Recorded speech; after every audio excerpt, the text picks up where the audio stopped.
Tayo ay laging magtanod sapagkat di natin talos ang pagbabalik ni Jesus.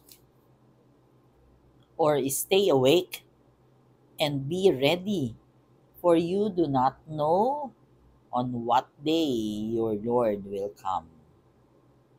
Mapalad ang ibinukod na bansang hinirang ng Diyos. Blessed the people the Lord has chosen to be His own.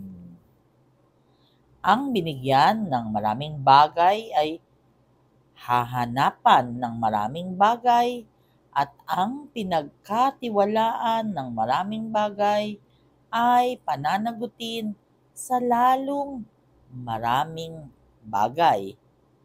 Much will be required of the person entrusted with much, and still more will be demanded of the person entrusted with more. Tayo ay magnilay. Naalala ko lang, yung sinasabi nating finish or not finish, time is up. Yan ay tinuro sa atin sa eskwela ng kabataan natin. Pag nag-i-exam tayo, di ba? Ipasa na ang papel, tapos na ang oras. Sa life, ganun din. Ang dami mong ginagawa.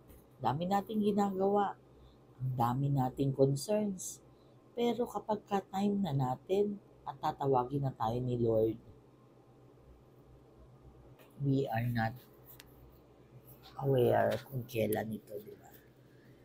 In the same manner as pag tinawag tayo ni Lord, kahit na hindi mo pa natapos yung mga ginagawa mo, wala ka nang magagawa.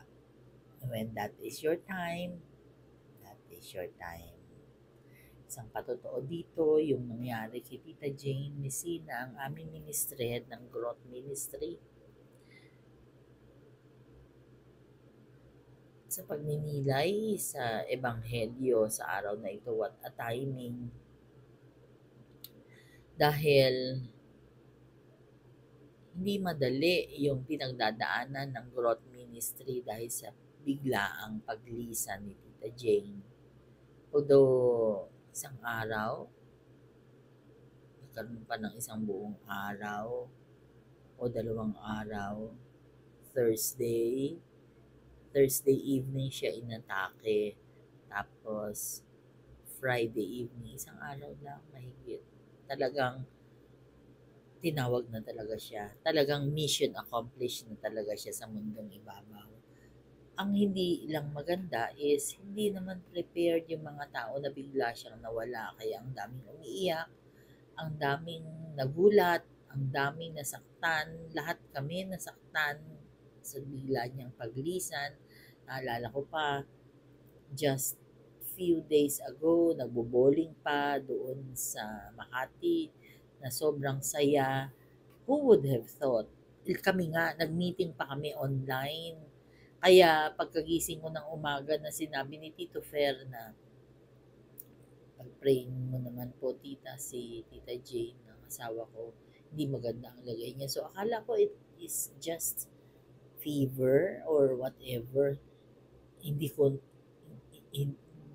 talaga maintindihan yung feeling ko when I first heard from Tito Fer na inatake siya. Yung ganun,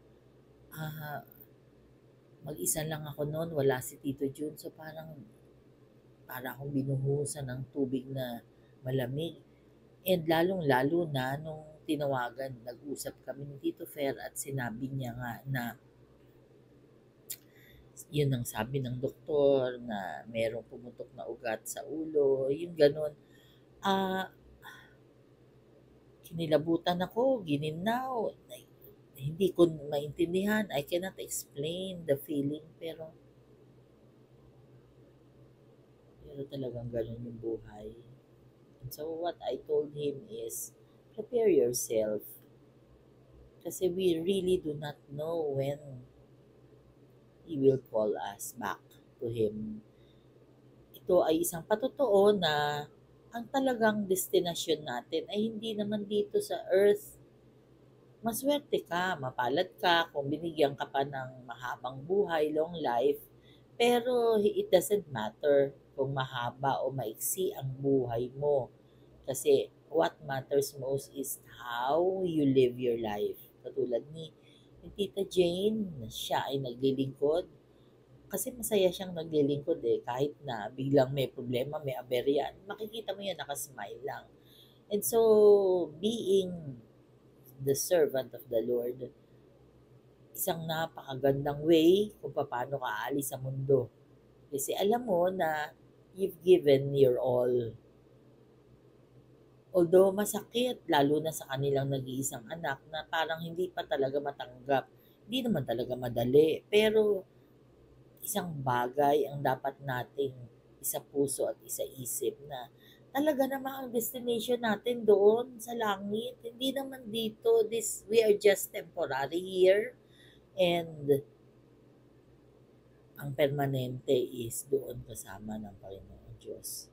Kaya itong pagninilay natin ay napapanahon sa mga kaganapan sa buhay, napapanahon sa mga pinagdadaanan natin sa buhay, at reminder sa atin that we are not here forever. Whatever we are doing, iiwanan natin yan. Nawa ang iiwanan natin ay magandang ehemplo sa mga maiiwan natin na maalala nila tayo sa magandang example na binigay natin o how we live our life. Being short life ba yan or long life ba ang pinagkaloob ng Panginoon Diyos? Parehas lang yan. Kasi kung long life nga, pero ang dami mo namang ginawang hindi maganda, sayang naman yung long life, no? Kaya ang panawagan natin is to live our lives in accordance to His will. Yan ang mensahe dito sa ating pinagnilayan na ebanghelyo na according to San Lucas. Tayo ay laging magtanod sapagkat di natin talos ang pagbabalik ni Jesus. Malalim, no? Let us pray. Lord God, we are sorry for our sins, either of commission or omission. We pray for healing of those who are sick, healing of those who are requesting for prayers, and those who are praying with us right here, right now. Panginoon, we lift up to you the soul of our dear Tita Jane, whom you called in this life. Patawarin niyo po siya sa mga naging pagkukulang na niya nung siya ay nabubuhay pa, at naway papasukin niyo po siya sa pintuan ng langit kasama ng mga anghel at mga nauna ng yumao, mga anghel at mga santo.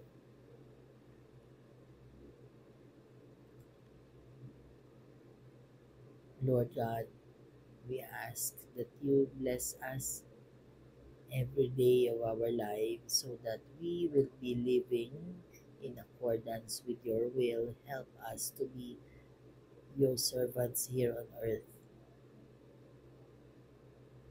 At patuloy na gumawa ng mga bagay na maging kalugod-lugod po sa inyo.